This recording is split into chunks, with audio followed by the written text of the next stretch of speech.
Hein? Oh, oh, pardon, pardon. J'étais complètement déconcentré.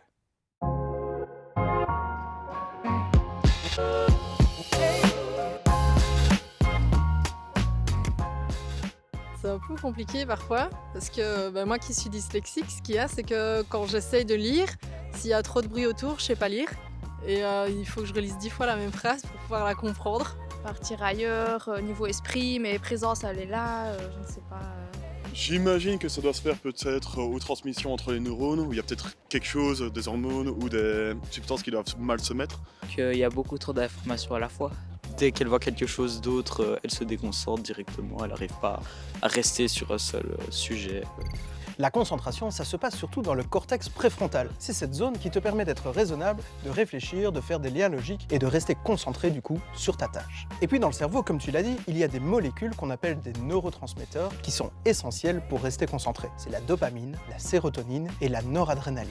Et puis il existe un trouble de la concentration qu'on appelle le TDAH, le trouble de déficit de l'attention avec ou sans hyperactivité. Chez les personnes qui ont ce trouble, eh bien les taux de dopamine, de sérotonine et de noradrénaline sont plus faibles et les connexions entre le cortex préfrontal et le reste du cerveau sont un petit peu différentes que dans un cerveau normal. Et puis, tout à fait entre nous, je parle de cerveau normal ou anormal, c'est pas pour stigmatiser une partie des gens, c'est juste pour t'expliquer. Et le TDAH, ça touche environ 5 à 8% des enfants en Belgique et 4% des adultes. Il n'est pas encore très bien compris, tout ce qu'on sait c'est qu'il s'agit d'un trouble qui est environnemental et génétique. C'est donc une vraie difficulté pour les gens qui en sont atteints et on ne peut pas en guérir, il ne s'agit pas d'une maladie.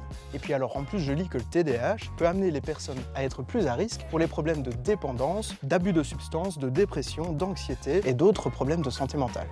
C'est pas super. Heureusement, il existe des traitements qui permettent d'aider les personnes atteintes de TDAH. Le TDAH, comme la personne est tout le temps déconcentrée, amène son lot de stress. Ah oui, imaginez, vous êtes en train de chercher les clés de voiture et sans trop savoir pourquoi, vous les avez déposées dans le frigo et vous avez complètement oublié où elles étaient. Les TDAH du coup sont beaucoup plus souvent anxieux, et bien parce que leur vie est pleine de chaos. Une troisième possibilité pour aider les TDAH est de changer de mode de vie en essayant d'avoir une vie plus simple, avec moins de stress et un rythme moins effréné. Alors attention, ni toi ni moi ne sommes capables de diagnostiquer un TDAH, sauf si tu es médecin, ou logopède, ou psychologue.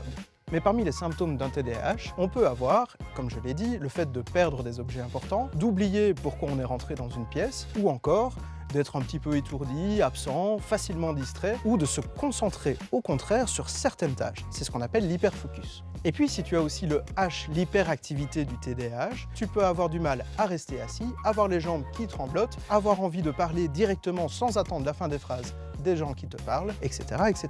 Enfin, et c'est peut-être le plus difficile à gérer pour les personnes TDAH et pour leur entourage, il y a aussi beaucoup de symptômes liés à l'impulsivité. Il va avoir du mal à penser aux conséquences avant d'agir et il va avoir du mal à ne pas interrompre et à attendre son tour.